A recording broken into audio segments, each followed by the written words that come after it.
बातमी सविस्तर आहे। मुलाला कडेवर घेऊन तेजस्वी घोसाळकर यांचा मुंबईमध्ये रोड शो बघायला मिळाला।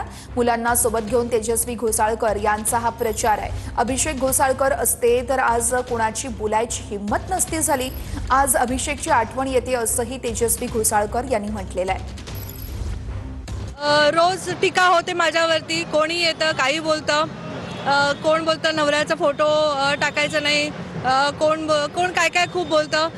काल तर कोणतरी अंधारे बाई त्यांनी काहीतरी वेगळीच म्हणजे हद्दच केली। येऊन फक्त टीका करण्यासाठी नाही तर कामं दाखवा, विकासाची कामं करा आणि विकासाच्या कामावरती टीका करून दाखवा। निवडणुकीमध्ये तुमच्यासोबत अभिषेक होते, आज तुम्ही त्यांना आठवण येत आहेत का अभिषेकच्या? खूपच आठवण येते, कारण ज्या प्रकारे गलिच्छ राजकारण करत आहेत आणि ते पण अभिषेकवरून, तर त्याची आठवण येते। तो असता तर ह्यांची हिंमत झाली नसती असं बोलायची आणि एखाद्या बाईवरती, कारण अभिषेक गेल्यानंतर कोणी विचारायला आलं नव्हतं की तू काय करतेस म्हणून, आणि आता येऊन फक्त राजकारणासाठी गलिच्छ राजकारण करतायत, त्यांना हे उत्तर आहे।